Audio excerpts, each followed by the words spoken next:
परमेश्वर का स्वरूप। क्या परमेश्वर को देखा जा सकता है? भूमिका। परमेश्वर निराकार हैं, जिन्हें किसी ने कभी देखा नहीं, पर बाइबल हमें सिखाती है कि परमेश्वर ने कभी कभी खुद को प्रकट किया ताकि लोग उसे देख सकें। आइए लिखा है, परमेश्वर को किसी ने कभी नहीं देखा, एक लौता पुत्र जो पिता की गोद में है, उसी ने उसे प्रकट किया। यूहन्ना 18। इस पद का उद्देश्य यह स्पष्ट करना है कि परमेश्वर अपने पूरे स्वरूप में अदृश्य हैं, लेकिन फिर भी अपने पुत्र यीशु के माध्यम से उन्होंने खुद को प्रकट किया ताकि लोग उसे जान सकें और समझ सकें। परमेश्वर का अदृश्य स्वरूप। बाइबल हमें यह सिखाती है कि परमेश्वर की आत्मिकता का कोई भौतिक रूप नहीं है। कुलुस्सियों 1:15 कहता है, वह अदृश्य परमेश्वर का प्रतिरूप है।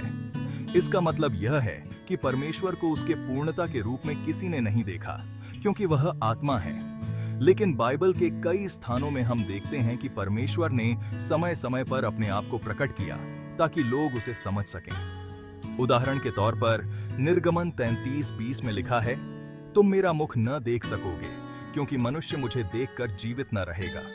इससे यह स्पष्ट है कि परमेश्वर को उनकी पूरी महिमा और स्वरूप में देखना संभव नहीं है, लेकिन फिर भी परमेश्वर ने कई बार खुद को मनुष्यों के सामने प्रकट किया है। पुराने नियम में परमेश्वर के प्रकट होने के उदाहरण। अब्राहम के जीवन में परमेश्वर का प्रकट होना। याकूब का अनुभव, उत्पत्ति 32:22-30, जहां उन्होंने परमेश्वर से मुकाबला किया और परमेश्वर ने खुद को एक मानव रूप में प्रकट किया।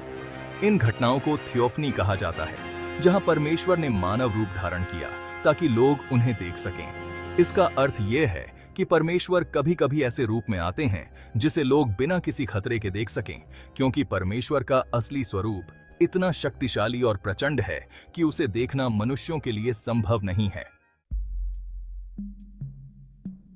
जब हम बाइबल पढ़ते हैं तो कई जगह पर ऐसा लगता है कि परमेश्वर की आंखें, हाथ और अन्य मानवीय अंग हैं। यह एंथ्रोपोपैथिज्म है, यानी वह भाषा जो मानवीय समझ में आ सके।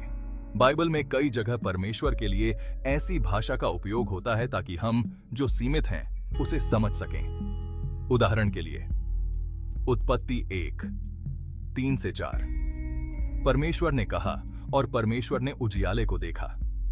इसका मतलब यह नहीं है कि परमेश्वर की इंसानों की तरह आंखें हैं, बल्कि यह केवल उसकी गतिविधियों का वर्णन करने का एक तरीका है ताकि हम इसे समझ सकें। उत्पत्ति 11:5 में लिखा है, तब यहोवा यह देखने को उतरा कि मनुष्यों के पुत्र क्या बना रहे हैं। यहां भी यह नहीं है कि परमेश्वर को आने की जरूरत है, क्योंकि वह सर्वव्यापी है, बल्कि यह एक मानवीय भाषा है जो यह समझाने के लिए उपयोग की गई है कि परमेश्वर सब कुछ देख रहा है। बाइबल में परमेश्वर ने कई बार खुद को ऐसे रूप में प्रकट किया है जिसे देखा जा सके। यह थियोफनी है। उत्पत्ति 18 में परमेश्वर ने 3 आदमियों के रूप में अब्राहम से मुलाकात की। इस मुलाकात में परमेश्वर ने खुद को ऐसे रूप में प्रकट किया जिसे अब्राहम देख सके। निर्गमन 3 में परमेश्वर ने एक जलती हुई झाड़ी के रूप में मूसा से बात की, जहां उन्होंने अपने आप को मूसा के सामने प्रकट किया। इन सभी घटनाओं का उद्देश्य था परमेश्वर का अपने लोगों से संवाद स्थापित करना और उनके प्रति अपनी इच्छा प्रकट करना।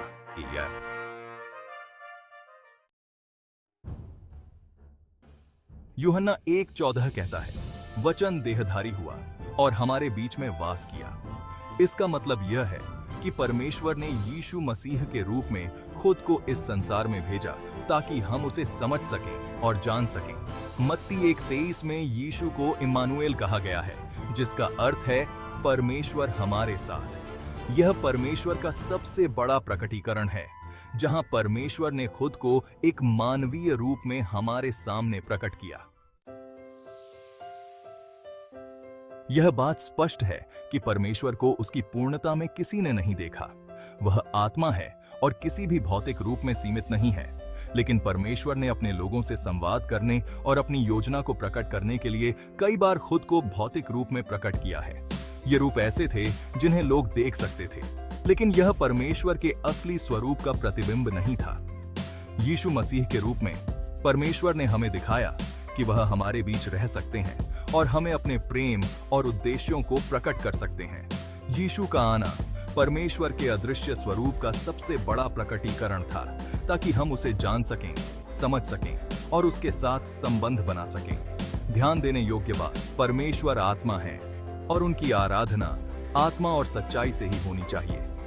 यूहन्ना 4:24। उनका स्वरूप अदृश्य और असीमित है, लेकिन वह हमें मानवता की भाषा में समझने योग्य रूपों के माध्यम से खुद को प्रकट करते हैं।